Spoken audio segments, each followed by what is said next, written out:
परन्तु विश्वभूतानि जातवेदः पुनः इमां हस्तो प्राक्षाल्यः। ओम केशवाय नमः, ओम नारायणाय नमः, माधवाय नमः। हस्तो प्राक्षाल्य ऋषिकेशाय नमः, अनंताय नमः, प्रद्युम्नाय नमः, निधाय नमः, संकर्षणाय नमो नमः। कृष्णाय वासुदेवाय हरहे परमात्मने प्रणतक्लेशनाशाय गोविन्दाय नमो नमः। सच्चिदानन्दरूपाय विश्वोत्पत्त्यादिहेतवे तापत्रय विनाशाय श्रीकृष्णाय वयं नमः। श्री पुराणपुरुषोत्तमाय नमो नमः। ध्यानार्थे आसनार्थे अक्षत पुष्पाणि समर्पयामि। श्री शालिग्राम भगवान का ध्यान करें। शालिग्राम भवेत् देवो देवी द्वारावती शिला उभयं संगमं यत्र मुक्तिं तत्र न संशयः। श्री शालिग्राम देवताभ्यो नमः। भगवान गुरु जी का ध्यान करें। गुरुर्ब्रह्मा गुरुर्विष्णु गुरुर्देवो महेश्वरा गुरुर्साक्षात् परब्रह्मा तस्मै श्री गुरवे नमः। श्री परात्पर गुरुभ्यो नमः। अस्मद्गुरुभ्यो नमः। श्री गुरु चरण कमलेभ्यो नमः। ध्यानार्थे आसनार्थे पुष्पं समर्पयामि। तुलसी देवी का ध्यान करें। मल्ली भवामौलितले गले च मालां विशालां तुलसीदलेन सापुष्कराणां सुमनोवराणां मनोहराणां समर्पयामि। तुलसी देव्यै नमः। ध्यानार्थे आसनार्थे पुष्पाणि समर्पयामि। ओम कस्तूरी तिलकं ललाटपटले वक्षस्थले कौस्तुभं नासाग्रे वरमुक्तिकं करतले वेणुकरे कंकणं सर्वांगे हरिचन्दनं सुललितं कंठे च मुक्तावली गोपास्त्री वरवेष्टितो विजयते गोपालचूडामणिः। माल्यादीनि सुगन्धीनि मालित्यादीनि वै प्रभो मया हृतानि पुष्पाणि पूजार्थं प्रतिगृह्यतां। पुष्पं पुष्पमाल्यां समर्पयामि। नैवेद्यं निवेदयामि। हरिः ओं मानाभ्या आशीदन्तर्शकुं शीष्णोर्यवहौ क्षमवर्तता पृथिव्यां भूमिदचाः सोतर तथा लोकान् अकल्पयन्। नैवेद्यं निवेदयामि। पंच आचमनजलं सम्प्राणाय स्वापानाय स्वाव्यानाय स्वसमानाय स्वदानाय स्व मध्ये मधुतरापुष्टं जलं समर्पयामि। व्यासाय व्यासरूपाय व्यासरूपाय विष्णवे नमो वै ब्रह्मनिधये वासिष्ठाय नमो नमः। सुकरूप प्रबोधज्ञ सर्वशास्त्रविशारदा एतत् कथा प्रकाशेन मद्ज्ञानं विनाशयः।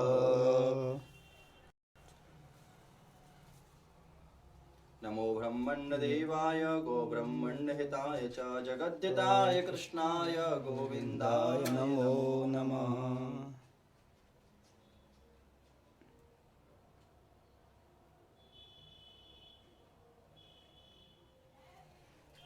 ओम चंद्रमा मनशो जात चक्षुः सूर्यो अजायत श्रोत्राद्वायुष प्राणसमुखादग्निरजायतः।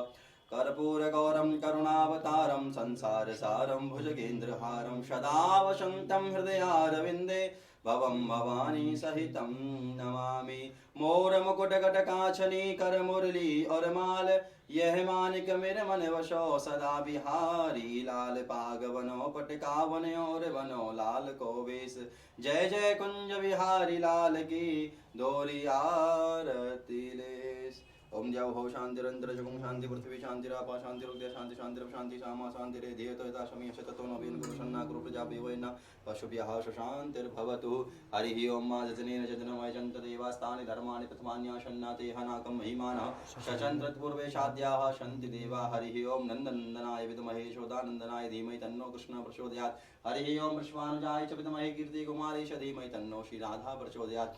ओम हंस हंसाय विद्महे परमहंसाय धीमहि तन्नो श्री शुभदेव प्रचोदयात्। नाना सुगन्धि पुष्पाणि यथा कालधुवानि च पुष्पाञ्जलिर्मया दत्ता गृह्णात् परमेश्वर मंत्र पुष्पाञ्जलिं समर्पयामि। पूर्ण पुरुषोत्तमाय नमो नमः। बोलो भागवत भगवान की, श्री बांके बिहारी लाल की, आज के आनंद की जय जय श्री राधे श्याम। श्री राधा सर्वेश्वरो विजयताम्। श्रीमन्निम्बार्कमुनीन्द्राय नमः। श्रीमद्भगवद्भक्तेभ्यो नमः। अस्मद्गुरुचरणकमलेभ्यो नमः।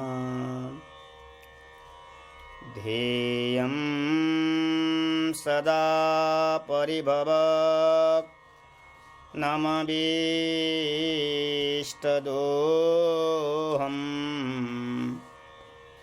तीर्थास्पदं शिवगिरिं चिनुतं शरण्यं भृत्यार्तिहं प्रणतपालभवाब्धिपोतं वन्दे महापुरुषते चरणारविन्दम्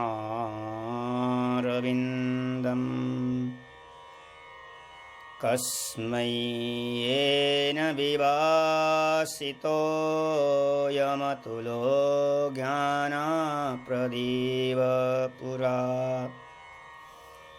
तद्धूर्प्रेण च नारदाय मुनये कृष्णाय तद्धूर्प्रीणा योगीन्द्राय तदात् मनात भगवत् दाताय कारुण्यत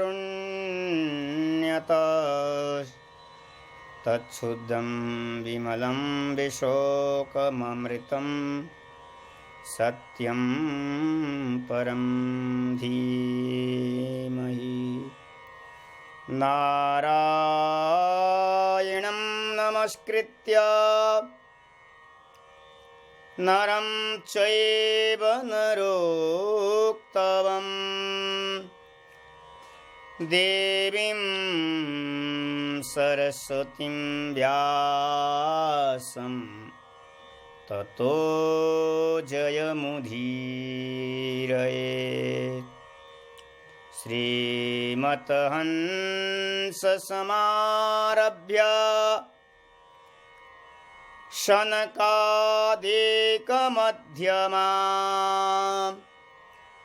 अस्मदाचार्यपर्यन्तां वन्दे गुरुपरम्परां योऽन्तःप्रविश्य मम वाचमिमां प्रसुप्ताम् सञ्जीवयत्यखिलशक्तिधरस्वधाम्ना अन्याश्च हस्तचरण श्रवणत्वगादीन् प्राणन्नमो भगवते पुरुषाय तुभ्यम् तप्तकाञ्चन गौराङ्गी राधे वृन्दावनेश्वरी वृषभानुसुते देवी प्रणमामि हरिप्रिये वागीशायस्य वदने लक्ष्मी यस्य च वक्षसि यस्यास्ते हृदये संवित् तं नृसिंहं भजे वाञ्छाकल्पतरुभ्यश्च कृपा सिन्धुभ्यैव च पवित्राभ्यो वैष्णवेभ्यो नमो नमः। भक्ति भगवन्त गुरु चतुर्नाम अपुए इनके पदवंदन किए नासत विघ्न अनेक। नमो गोभ्य श्रीमतिभ्य सौरभ्य एव च नमो ब्रह्मासुताभ्यश्च पवित्राभ्यो नमो नमः। यया सर्वमिदं व्याप्तं जगत् स्थावरजङ्गमम्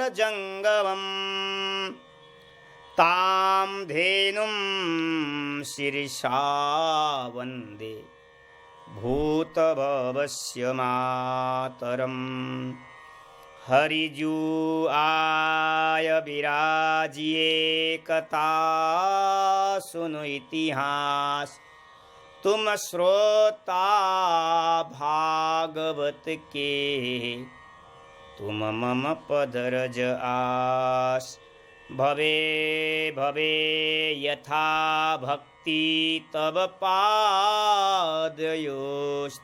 जायते तथा कुरु स्वदेवेश नाथस्तं नो यतः प्रभु राधा मेरी स्वामिनी मैं राधे को दास जन्म जन्म मोहे दीजियो श्री वृंदावन की बास श्री वृंदावन धाम की जय। श्रीमद् भागवत महापुराण की जय। वेद व्यास जी महाराज की जय। सुखदेव जी महाराज की जय। परीक्षित जी महाराज की जय। श्री राधा रानी की जय। श्री गिरिराज महाराज की जय। श्री यमुना महारानी की जय। श्री सद्गुरुदेव भगवान की जय। श्री वृंदावन धाम की जय। गौ माता की जय। सर्वसंत भगवान की जय। समस्त वैष्णवों की जय। समस्त विप्रों की जय। जय जय श्री राधे जय जय श्री राधे जय जय श्री राधे श्याम। परम मंगलमय परात्पर अखिलेश्वर करुणालय भक्तवांछा कल्पतरु राधा सर्वेश्वर भगवान एवं ठाकुर श्री बाके बिहारी जी महाराज सद्गुरुदेव भगवान की अनुपम कृपा से श्रीधाम वृंदावन में विराजमान होकर के 11 दिवस पर्यंत भगवत चर्चा करने का सौभाग्य हम सबको प्राप्त हो रहा है। इस घनघोर कली काल में भी कोरोना जैसे महामारी में भी हम भगवान की सुंदर सुंदर चरित्रों का श्रवण करने का वर्णन करने का सौभाग्य हम सबको प्राप्त हो रहा है। ठाकुर बिहारी जी महाराज की अनुपम कृपा, क्योंकि ठाकुर जी की कृपा से ही भागवत श्रवण करना, भागवत सुनने का सौभाग्य हम सबको प्राप्त हो रहा है। जन्मांतरे भवेत पुण्यम तदा भागवतम लवेत। एक जन्मों का नहीं महाराज, अनेक जन्म का जब भाग्य एकत्रित होता है तो ठाकुर बिहारी जी सद्गुरुदेव भगवान यही कृपा करते हैं कि बैठो वृंदावन में विराजमान होकर के 11 दिवस तक भगवत चर्चाओं का श्रवण करो, भगवत वर्णन करो। क्योंकि ये वाणी भगवान ने इसलिए दिया है, एकांत लाभम बचसो न पुंसाम। ये वाणी का लाभ यही है कि महाराज भगवत चरित्रों का वर्णन कर सके। और कान भगवान ने हमें श्रवण करने का दिया है। हाथ भगवान की सेवा करने के लिए भगवान ने समर्पित किया हमारे ऊपर, और पैर भगवान का परिक्रमा करने का भगवान ने दिया है। और भगवान की अनुपम कृपा हम सब के ऊपर निरंतर बरसा रहे हैं भगवान। ऐसे ठाकुर बांके बिहारी जी के चरण कमल में बारंबार प्रणाम करते हुए हमारे इस 11 दिवस के जो कार्यक्रम के परम श्रोता हमारे ठाकुर बांके बिहारी जी महाराज है, आयोजक बिहारी जी महाराज के चरणों में बंधन सद्गुरुदेव भगवान के चरणों में बारंबार प्रणाम करते हुए बिहारी जी महाराज से निवेदन है, अब आप आकर के आप आसन ग्रहण करिए और श्रीमद् भागवत की चर्चा आप श्रवण करिए। क्योंकि श्रीमद् भागवत नित्य प्रतिदिन श्रवण करना चाहिए। सुनने से भी ज्ञान प्रकट होता है। 3 प्रकार से ज्ञान प्रकट होता है हृदय में, एक सुनने से, एक पढ़ने से और एक अनुभव से। हम जब श्रवण करते हैं तो श्रवण के द्वारा हमारे हृदय में ज्ञान का विराजमान हो जाते हैं, अथवा हम वेद व्यास जी के द्वारा रचित ग्रंथों का पढ़ते हैं, पढ़ने से भी ज्ञान की प्राप्त होता है, और एक अनुभव के द्वारा भगवान अनुभव करा देते हैं, तब जीव को ज्ञान प्रकाश प्राप्त होता है। इसलिए सुनने से, कलयुग में सुनने की बड़ी महिमा है। यहाँ स्वयं सूत जी महाराज कहते हैं कि मैंने अपने गुरुदेव सुखदेव जी महाराज के पास बैठ करके शुक्रताल में भागवत का श्रवण किया था। जब परीक्षित जी महाराज को जब कथा श्रवण करा रहे थे महाराज सुखदेव जी महाराज, उस समय महाराज सूत जी महाराज भी बैठ करके भागवत श्रवण किया, और वो श्रवण करके जो ज्ञान उन्होंने प्राप्त किया वही ज्ञान 88,000 ऋषियों को श्रवण करा रहे हैं। क्योंकि यहाँ शौनकादिक ऋषि ने पूछा है कि आपके गुरुदेव कौन हैं, आपने कहाँ से भागवत प्राप्त हुआ, तो यही बात सूत जी महाराज कहते हैं, मेरे गुरुदेव तो महाराज सुखदेव जी हैं। सुखदेव जी ने जैसा परीक्षित को श्रवण कराया था वैसा ही मैंने उसको हृदय में विराजमान किया, और वही कथा मैं आपको श्रवण कराने जा रहा हूँ महाराज। तो कहने का तात्पर्य है, जब श्रवण करके भी ज्ञान को हम प्राप्त कर सकते हैं, श्रवण के द्वारा भी ज्ञान हृदय में विराजमान हो सकते हैं। इसलिए सुनने की बड़ी महिमा है। इस कलयुग में श्रवण भक्ति से बढ़कर मुझे लगता है कोई साधन नहीं है।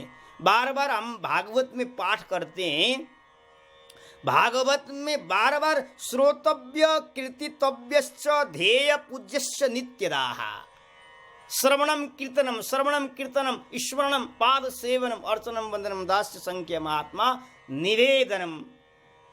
और कहते हैं कि श्रोतव्य कीर्तितव्य स्मर्तव्य चेक्षता भयम। हर स्कंद में, हर अध्याय में महाराज परीक्षित जी को सुखदेव जी महाराज कह रहे हैं कि सुनो। यही जब महाराज सूत जी भी यही बात वर्णन कर रहे हैं कि श्रवण करो। विदुर जी जब श्रवण कर रहे हैं कहाँ, हरिद्वार में, तो वहाँ मैत्रेय जी महामुनि भी कह रहे हैं कि श्रवण करो। यहाँ सनकादिक वर्णन कर रहे हैं, देवर्षि नारद जी को भक्ति महारानी के हृदय को दूर करने के लिए वहाँ भी श्रवण करो। तो कहने का तात्पर्य यही है, श्रवण भक्ति से बढ़कर कोई मुझे लगता है साधन नहीं है, क्योंकि श्रवण करने में सरलता है, श्रवण में कोई परिश्रम नहीं है। आराम से बैठिए और भगवत कथाओं को श्रवण करिए, और वो कथाओं को हृदय में विराजमान करके चिंतन करते हुए, मनन करते हुए भगवत स्मरण करिए। इसलिए श्रोतव्य महाराज, जो निरंतर भगवत चिंतन, भगवत कथा का श्रवण करता है, भगवान का ध्यान करता है, भगवान की आराधना करता है, अवश्य वो श्री कृष्ण की प्रेम को प्राप्त करता है। क्योंकि ये संसार बड़ा विस्तार है, कर्मों की गांठ बड़ी कठिन है महाराज। इस संसार में कर्मों की गांठ को काटना बड़ा कठिन है, लेकिन जो भगवत महापुरुष है, जो भगवान के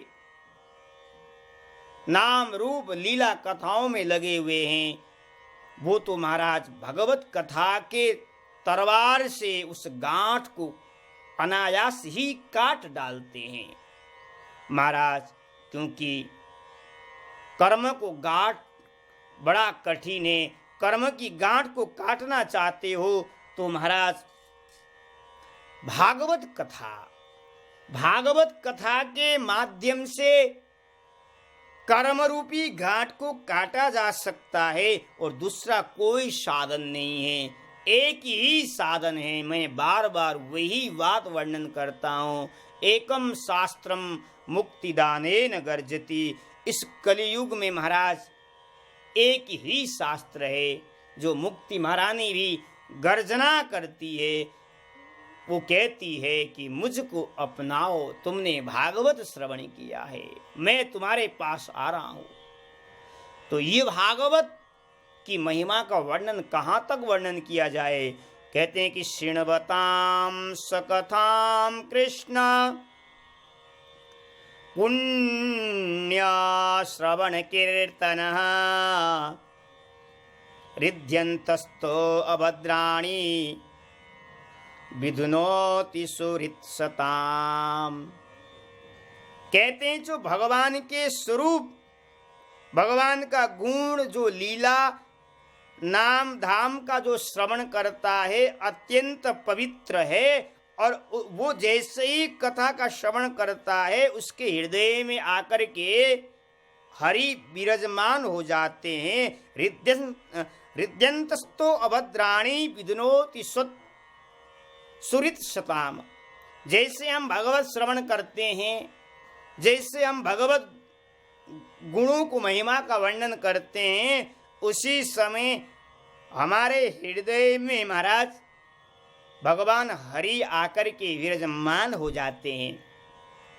और जैसे हरि हृदय में आकर के विराजमान हो जाएंगे तो विधुनोति सुहृत्सताम। महाराज जैसे हरि हृदय में आकर के विराजमान हो गए उस समय हमारा जो पाप है वो नाश हो जाते हैं, जो अशुभ हैं वो नष्ट हो जाते हैं। इसलिए श्रीमद् भागवत निरंतर प्रतिदिन श्रवण करना चाहिए। यहाँ तक सूत जी महाराज वर्णन करते हैं, नष्ट प्रायेषु भद्रेषु नित्यं भागवत सेवया भगवत्युत्तम श्लोके भक्तिर्भवति नैष्ठिकी।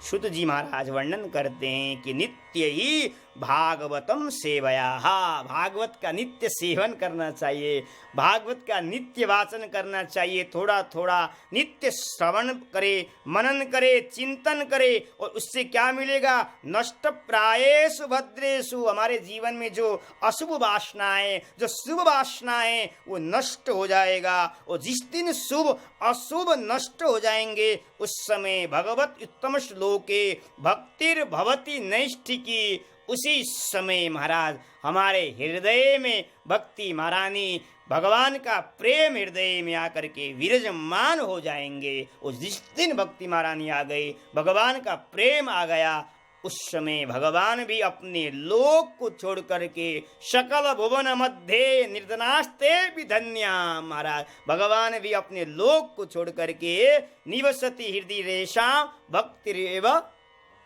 भक्ति सूत्र पनोद्दाह। महाराज भगवान भी हृदय में आकर के विराजमान हो जाते हैं। तो नित्य ही सेवन करना चाहिए। नित्य सेवन करने से हमारे हृदय में जो पाप है वो नष्ट हो जाता है। जब शुभ अशुभ जिस दिन नष्ट हो जाएंगे उस समय भगवान की प्रेम की प्राप्ति होगी। उस समय भगवान की भक्ति महारानी हृदय में आकर के विराजमान हो जाएगी। जब तक शुभ अशुभ रहेंगे तब तक भगवान की प्रेम प्राप्ति नहीं होगा, तब तक हमारा भक्ति मारे हृदय में विराजमान नहीं होगी। इसलिए नित्य ही भागवत का सेवन करना चाहिए, नित्य ही भागवत का वाचन श्रवण करना चाहिए। यह बात सूत जी महाराज स्वयं भागवत में वर्णन कर रहे हैं। और कल के प्रसंग में हम अब चलते हैं। कल महाराज 6 प्रश्न पूछा गया था और 6 प्रश्न ही आपने कल श्रवण किया। 6 प्रश्न के द्वारा ही श्रीमद् भागवत का विस्तार रूप में व्याख्या हुआ है। 6 प्रश्न को अगर जानना है तो आपको भागवत का पठन पाठन करिए, भागवत का चिंतन करिए, भागवत का श्रवण करिए। प्रथम स्कंद से, प्रथम अध्याय से लेकर के भागवत के 12 स्कंद के अंतर्गत 6 प्रश्न का उत्तर आपको मिल जाएगा। जब जैसे ही शौनकादिक ऋषि ने महाराज पूछा 6 प्रश्न, उस समय शुत जी महाराज इतने प्रसन्न हो गए, इतने प्रसन्न हो गए। क्यों प्रसन्न हो गए?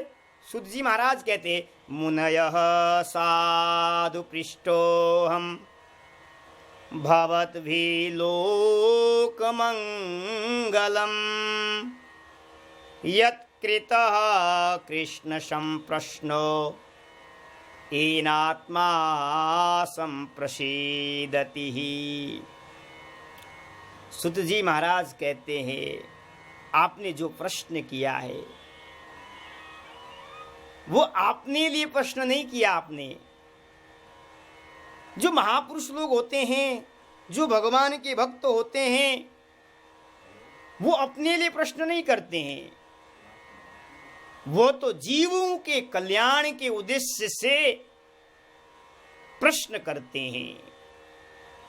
हम सब पर कृपा करने के लिए ऐसे महापुरुष प्रश्न करते हैं। मैं बार बार आपको कथा में अग्रसर कहता हूं कि जब महाराज परीक्षित जी ने भी पूछा था, क्या पूछा था? जल्दी मरने वाले पुरुष को क्या करना चाहिए, क्या सुनना चाहिए, क्या बोलना चाहिए, क्या श्रवण करना चाहिए, कौन सा नाम भगवान का स्मरण करना चाहिए, यही प्रश्न तो पूछा था ना। म्रियमाणस्य किम सर्वथा। अगर ऐसा भी तो पूछ सकते थे परीक्षित जी महाराज कि गुरुदेव 7 दिन में मेरी मृत्यु होने वाली है, मुझे क्या करना चाहिए, क्या सुनना चाहिए, कौन सा जाप करना चाहिए, ऐसा प्रश्न परीक्षित जी कर सकते थे ना। लेकिन नहीं, परीक्षित ने ऐसा प्रश्न नहीं किया है।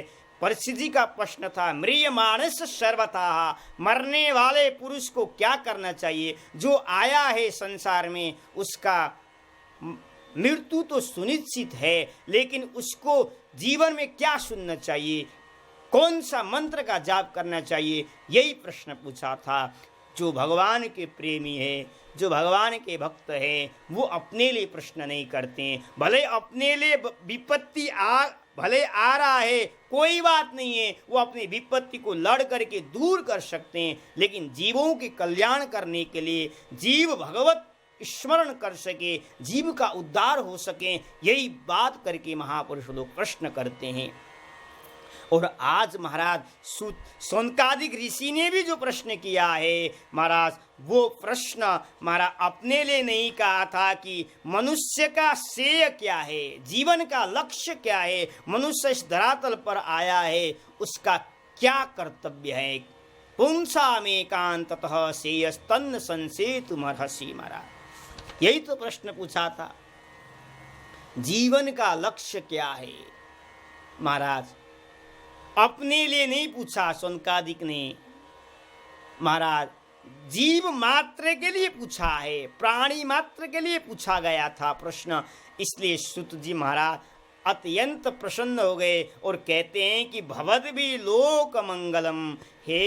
हे ऋषियों, आपने जो प्रश्न पूछा है अपने लिए नहीं पूछा है, लोक मंगल के लिए, लोगों के कल्याण करने के लिए, लोगों का मंगल हो जाए, लोग भगवत स्मरण करें, लोगों का उद्धार हो जाए, इसी भाव से आपने प्रश्न किया था। और आप जैसे महापुरुष जब प्रश्न करते हैं, ऐसे प्रश्न जो कोई करता है तो महाराज कहते हैं कि यत् कृतः कृष्णः संप्रश्नो येनात्मा संप्रसीदति। ऐसे प्रश्न भगवत संबंधी कोई प्रश्न करता है, भगवत संबंधी कोई हमारा श्रवण कर प्रश्न का उत्तर का श्रवण करता है, कहते हैं कि कृष्ण संप्रश्न हो, भगवान श्री कृष्ण प्रसन्न हो जाते हैं।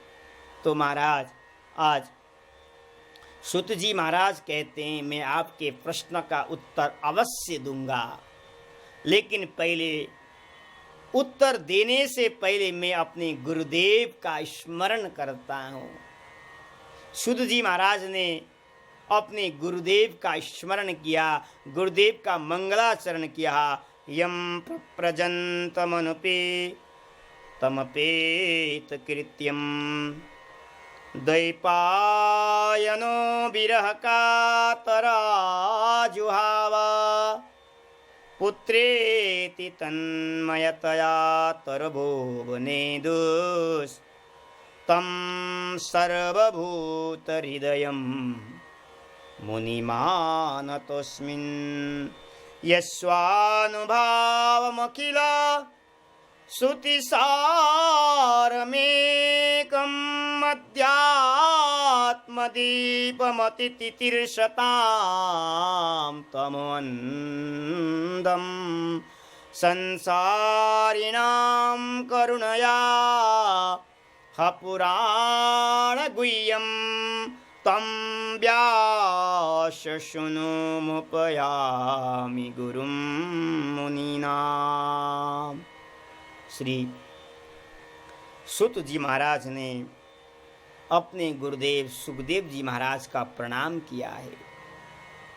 सूत जी महाराज कहते हैं, हमारे गुरुदेव कैसे हैं? हमारे गुरुदेव यम प्रप्रजंत मनुपेतमपेत कृत्यम। हमारे गुरुदेव कैसे हैं? जन्मजात वैराग्यमान हैं, जन्मजात ज्ञानवान हैं, जन्मजात भक्ति उनके हृदय में विराजमान है। और महाराज हमारे गुरुदेव कैसे हैं? सूत जी महाराज कहते हैं, हमारे गुरुदेव तो ऐसे हैं, माँ के गर्भ में 12 साल तक विराजमान हुए और उसके बाद हमारे गुरुदेव जैसे माँ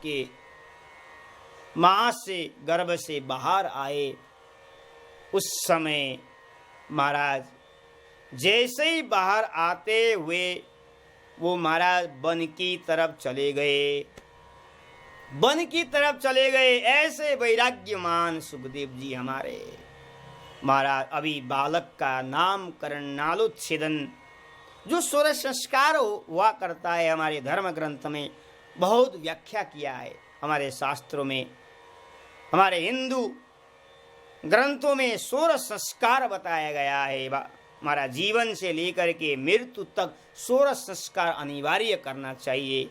लेकिन हमारे सुखदेव जी महाराज तो जैसे माँ के गर्भ में आए, उसी समय महाराज 16 वर्ष की जैसा अवस्था, अभी कोई संस्कार हुआ ही नहीं है।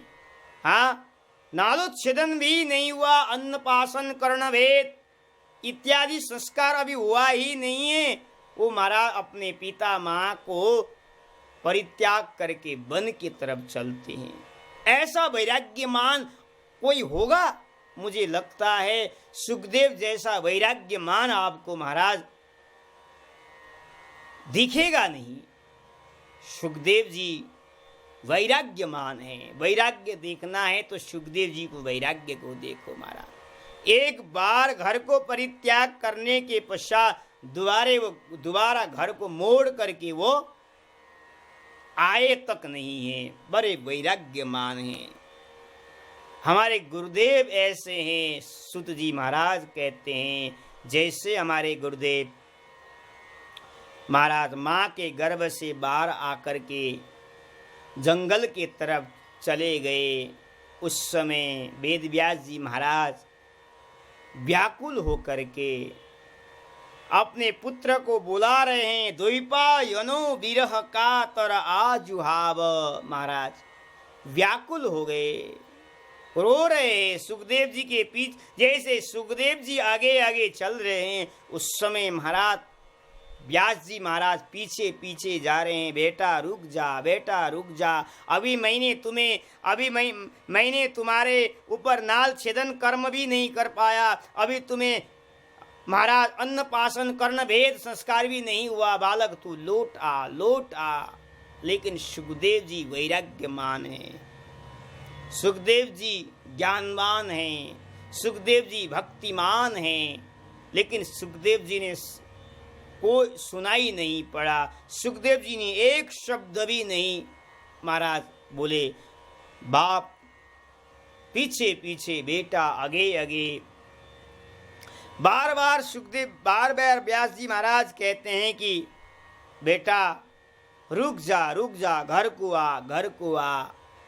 लेकिन महाराज सुखदेव जी को कोई फर्क नहीं है। लेकिन जैसे सुखदेव जी महाराज आगे बढ़े, उस समय वेदव्यास जी पीछे पीछे पुकारते हुए जा रहे थे, पुत्र सुकह, ऐसा कहते कहते जा रहे थे। उस समय उनके पिता के वचनों को उत्तर महाराज सुखदेव जी ने तो नहीं दिया, लेकिन सुखदेव के रूप में वृक्ष ने उत्तर दिया। तरव अभिनेदु उत्तरम ददु पुत्रेति तन्मया तया तरवो अभिनेदु। वृक्षों ने उत्तर दिया है कि महाराज वृक्ष कहना चाहता है, वेद व्यास जी महाराज आप अपने पुत्र के लिए जो पुकार रहे हो, पुत्र को आप बुला रहे हो, वो पुत्र आने वाला नहीं है, वो पुत्र वैराग्यमान है, वो पुत्र भगवान की खोज में निकल चुका है, वो आत्मा के खोज में निकल चुका है, वो आने वाला नहीं है। यहाँ वृक्षों ने उत्तर दिया है सुखदेव जी महाराज के रूप में। क्यों? क्योंकि वृक्ष का जो आत्मा है वो भी तो परमात्मा है, सुखदेव जी की जो आत्मा है वो भी तो परमात्मा है, इसलिए महाराज वृक्षों ने उत्तर दिया है। उस समय जैसे वृक्षों ने उत्तर दिया, तब महाराज व्यास जी महाराज वहाँ से चल पड़े, तब घर में आए। ऐसे वैराग्यमान हैं हमारे गुरुदेव सुत जी महाराज वर्णन करते हैं। महाराज व्यास जी महाराज ने घोर तपस्या किया था, श्री कृष्ण प्रभु की आराधना किया था, कि प्रभु को कहा था कि कृष्ण प्रेम को व भगवत भक्ति को प्रचार कर सके, ऐसा मुझे पुत्र चाहिए। तब भगवान की कृपा से वेद व्यास जी महाराज को ऊपर भगवान ने सुखदेव जैसा पुत्र दिया है। लेकिन सुखदेव जी गर्भ में ही थे उस समय। महाराज व्यास जी महाराज कहते थे कि बेटा तुम बाहर आ जाओ। लेकिन सुखदेव जी ने उत्तर दिया कि महाराज मैं जब बाहर आऊँगा तो मुझे माया व्याप्त करेगी, इसलिए मैं बाहर नहीं आऊँगा। जब भगवान आश्वासन देंगे तब मैं बाहर आऊँगा। और स्वयं मेरे प्रभु नारायण आकर के सुखदेव जी को गर्भ में ही भगवान ने बोध कराया था कि तुम बाहर चले जाओ, तुम्हें माया व्याप्त नहीं करेगी। ऐसे हमारे गुरुदेव हैं सुखदेव जी महाराज, सुत जी महाराज कहते हैं। और ऐसे सुखदेव जी महाराज ने, ऐसे गुरुदेव ने हमारे ऊपर कृपा करने के लिए संसारी नाम करुणाया पुराण गुह्यम, संसारी जीवों पर कृपा करने के लिए श्रीमद् भागवत जैसा महापुराण की कथाओं को उन्होंने वर्णन किया है। ऐसे गुरुदेव भगवान के चरणों में बारंबार प्रणाम करते हुए सुत जी महाराज कहते हैं। उसके पश्चात महाराज सुत जी महाराज ने अपने इष्ट का भी बंधन किया है। नारायणं नमस्कृत्य नरं चैव नरोत्तमं देवीं सरस्वतीं व्यासं ततो जयमुदीरयेत्। 2 श्लोक में सुखदेव जी महाराज का वर्णन, अपने गुरुदेव का उन्होंने मंगलाचरण किया है। 2 श्लोक में अपने गुरु का वंदन किया है। और तीसरे श्लोक में यहाँ भगवान नारायण को प्रणाम किया है। जो नरों में उत्तम हैं वैसे नर नारायण भगवान का प्रणाम किया। उसके पश्चात महाराज यहाँ व्यास जी का भी प्रणाम किया है। और उसके पश्चात यहाँ भगवान श्री कृष्ण के साथ साथ श्री देवीं सरस्वतीं व्यासम ततो जयमुदीरयेत् शब्द का प्रयोग किया है। व्याससुत जी महाराज कहते हैं उन देवी को मैं प्रणाम करता हूँ। कौन से देवी महाराज? देवीं कृष्णमयीं पोक्ता राधिका परदेवता। यहाँ वो देवी को प्रणाम किया है। कौन देवी? श्री राधा रानी को प्रणाम किया है, इसलिए देवी शब्द का प्रयोग किया है। देवी श्री कृष्ण को प्रणाम तो किया ही किया है, और श्री कृष्ण की अधिष्ठात्री आराधनी शक्ति श्री देवी श्री राधा रानी को भी प्रणाम किया। उसके पश्चात सरस्वती शब्द का प्रयोग किया है। सरस्वती महारानी का भी उन्होंने प्रणाम करके तब कहते हैं कि भागवत भगवान का प्रणाम किया और भागवत का जय जयकार किया है। सुत जी महाराज ने बोले भागवत भगवान की जय। मैं बार बार आपको वर्णन वही दोहरा रहा हूँ कि ये जो श्लोक है, नारायणं नमस्कृत्य नरं चैव नरोत्तमं देवीं सरस्वतीं व्यासं ततो जयमुदीरयेत्। बार बार ये सत्र पुराणों में बार बार ये श्लोक आया हुआ है। बार बार श्लोकों का व्यास जी ने वर्णन किया है, बार बार भागवत की गर्जना किया है। इसलिए हमें भी भागवत पुराण की गर्जना करना चाहिए, भागवत का उच्चारण करना चाहिए। अब महाराज श्री महाराज अब कहते हैं कि सूत जी महाराज कहते हैं, मंगलाचरण करने के पश्चात, मंगलाचरण इसलिए किया कि हम कथा सुनाने के लिए बैठे हुए हैं, इसलिए हमारे जीवन में मंगल हो जाएं, भगवान की कृपा हमारे ऊपर बना रहें, सद्गुरुदेव भगवान की कृपा बना रहें, इसलिए अपने गुरुदेव का, अपने इष्ट का उन्होंने मंगलाचरण किया है। क्योंकि मंगलाचरण करने के बाद ही अब सूत जी महाराज वर्णन करते हैं कि देखो, यथाधीतम यथा मति, जैसे मैंने अपने गुरुदेव से सुना वैसा ही कथा मैं आपको श्रवण कराने जा रहा हूँ। यहाँ नर नारायण की कृपा से, व्यास जी महाराज की कृपा से, सुखदेव जी महाराज की कृपा से, राधा रानी की कृपा से, सरस्वती महारानी की कृपा, भागवत भगवान की कृपा से जो मुझे प्राप्त हुआ है वो वही प्रसाद मैं आपको बांटूंगा, सूत जी महाराज वर्णन कर रहे हैं। और महाराज सूत जी महाराज कहते हैं, आपने जो प्रश्न किया है वो प्रश्न अद्भुत प्रश्न है। जीव का कल्याण कैसे हो? क्योंकि जीव प्राय इस कलयुग में घोर अंधकार में पड़ा हुआ है। मंदा सुमंद मतयो मंद भाग्या विपत्रुता, क्योंकि जीव का भाग्य ही मंद हो गया है, जीव का कर्म भी मंद हो गया है, जीव आलसी हो गया, आलस्य हो गए, जीव को कर्म करने में रुचि है ही नहीं। ऐसे जीव का कल्याण कैसे हो? यही तो प्रश्न पूछा था महाराज। सूत जी महाराज कहते हैं, ऐसे जीव का भी उद्धार हो सकता है, ऐसे जीव का भी कल्याण हो सकता है। भले उसका भाग्य मंद हो, भले बुद्धि भी मंद हो, कर्म भी मंद हो, लेकिन ऐसे जीव का भी उद्धार हो सकता है। कैसे?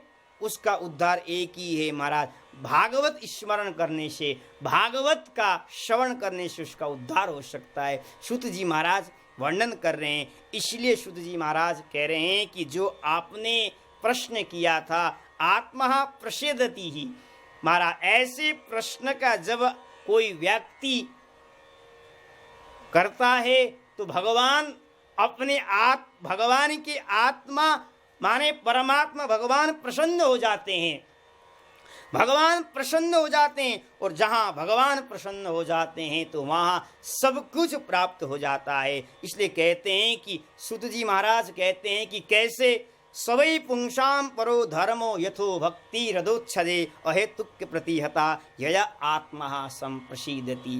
भक्ति के द्वारा ही आत्मा प्रसन्न हो जाती है। आत्मा का प्रसन्न करने का तरीका है भक्ति, जीवन में भक्ति हो। और भक्ति कैसे हो?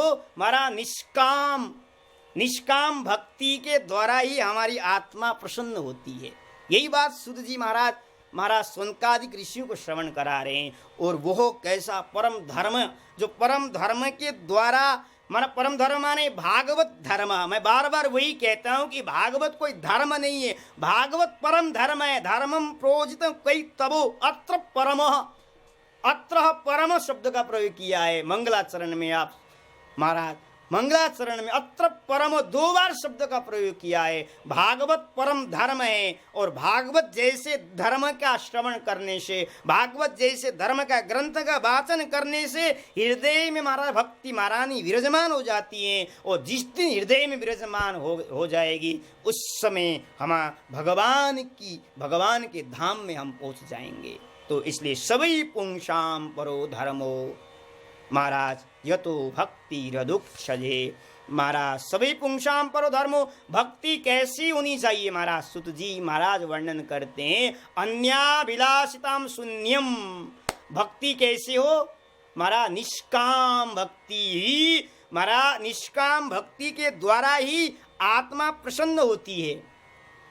आत्मा को प्रसन्न कैसे होगी?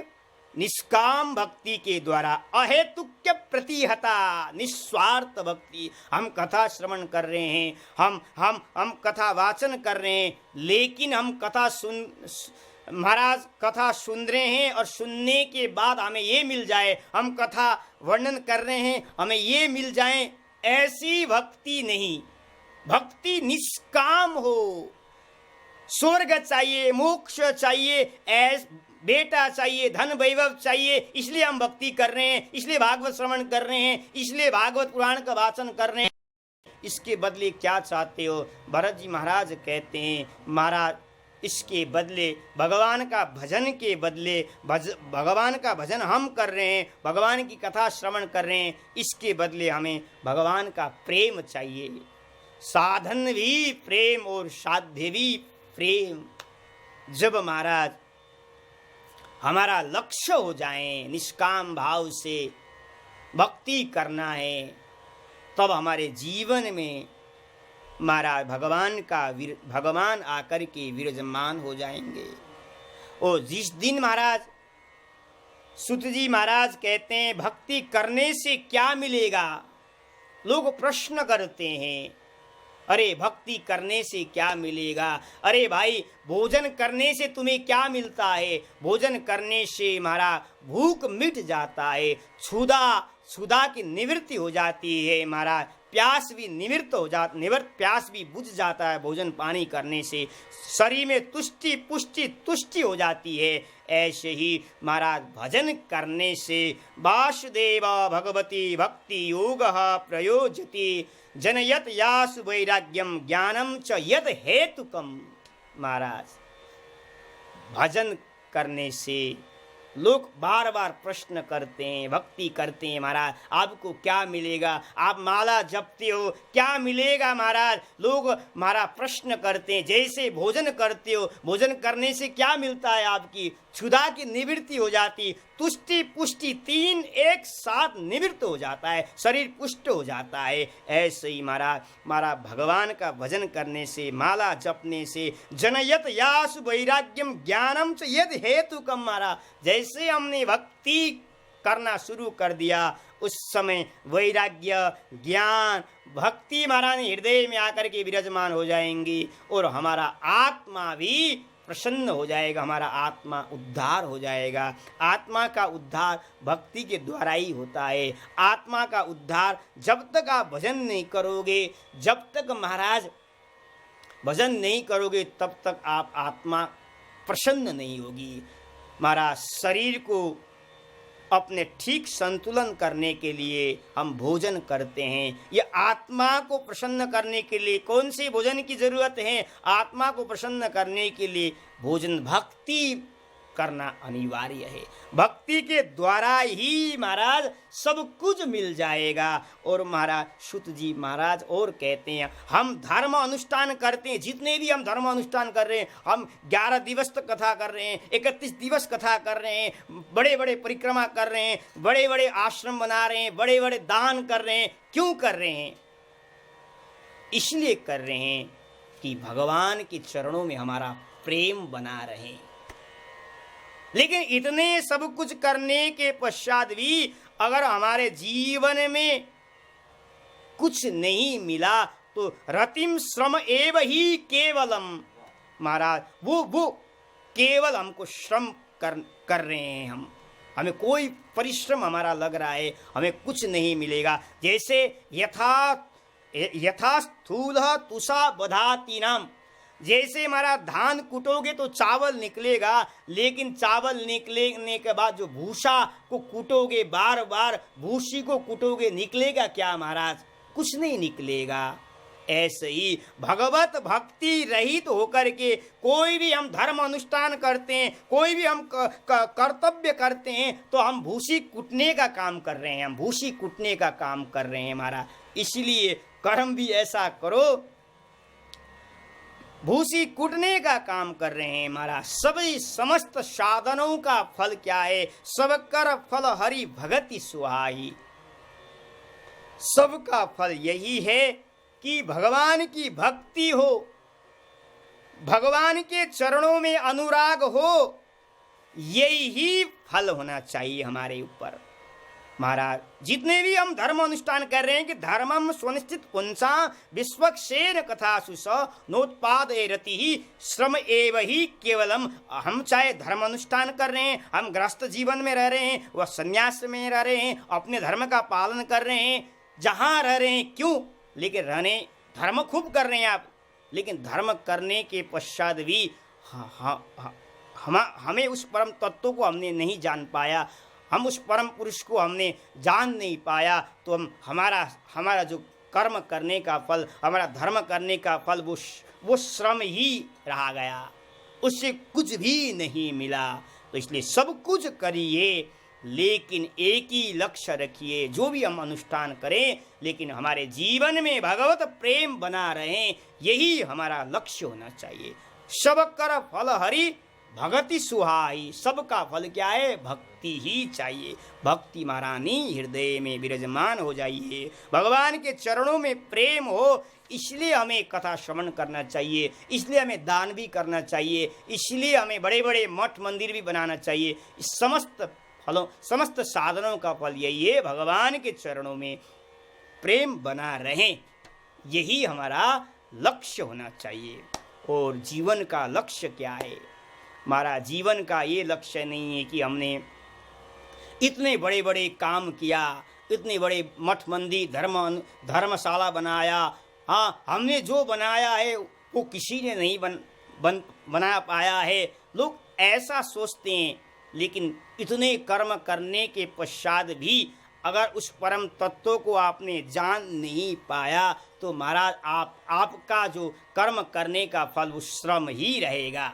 इसलिए जीवन का लक्ष्य एक ही होना चाहिए। ठीक है, आप दान कर रहे हैं, अनुष्ठान कर रहे हैं, बड़े बड़े यज्ञ अनुष्ठान कर रहे हैं, लेकिन जीवन का लक्ष्य एक ही होना चाहिए। जीवस्य तत्व जिज्ञासा यश्चेय नाम कर्म भी। महाराज जीवन का लक्ष्य क्या है, जीवन का लक्ष्य है उस परम पुरुषोत्तम परमात्मा को प्राप्त करना, जीव का लक्ष्य है। जीव का यही लक्ष्य है कि उस पुरुषोत्तम प्रभु को प्राप्त करना जीव का लक्ष्य है। और वो महाराज वो लक्ष्य है यश्चेय कर्म भी ही, हमारा उसका लक्ष्य यही है। और वो क्या है, ब्रह्मोति परमात्मेति भगवान नित्य शब्दते है, यहाँ शब्द का प्रयोग किया है। उस तत्व को प्राप्त करना हमारा लक्ष्य है, हमारा कर्तव्य है। हमारा मनुष्य शरीर हमें मिला हुआ है तो हमें उस परम तत्व को प्राप्त करना हमारा लक्ष्य है। इसलिए वो परम तत्व क्या है, ब्रह्मोति परमात्मेति भगवान नित्य शब्दते, वो परम तत्व वही है। किसी को ब्रह्म कहते हैं, किसी को परमात्मा कहते हैं, कोई भगवान कहकर के उस परमात्मा को पुकारता है। तो भगवान को अलग अलग पुकारने की तरीका है, तत्व तो एक ही है, लेकिन योगी अलग रूप से भगवान का वर्णन करते हैं, ज्ञानी अलग रूप में भगवान का नाम का उच्चारण करते हैं, और भगवान के भक्त अलग नाम से पुकारते हैं। तत्व तो एक ही है, वही राम है, वही कृष्ण है, वही नारायण है महाराज, वही वेंकटेश्वर हैं, वही रंगनाथ है, लेकिन अलग अलग रूप में भक्त पर कृपा करने के लिए वो अवतार ग्रहण करता है। यही बात सुखदेव सुत जी महाराज शौनकादिक ऋषियों को वर्णन करते हैं। वही परम तत्व जब वृंदावन में प्रकट होता है तो बांके बिहारी जी को नाम से जाना जाता है। वही परम तत्व महाराज जब अयोध्या में प्रकट हो जाता है तो सीताराम के रूप में प्रकट हो जाता है, राजा राम के रूप में। और वही तत्व जब महाराज दक्षिण में प्रकट होता है तो नारायण महाराज रंगनाथ वेंकटेश्वर भगवान के नाम से पुकारा जाता है। तो वही तत्व है, वही तत्व अलग अलग रूप में प्रकट हो जाता है। सुखदेव जी महाराज कहते हैं कि एकम सत विप्राहा बहुधा वदंती, विद्वान एक शब्दों का अलग अलग रूप में उसका व्याख्या करते हैं। तत्व तो एक ही है, लेकिन वो अलग अलग रूप में प्रकट होकर के भक्त पर कृपा करता है। इसलिए सूत जी महाराज वर्णन कर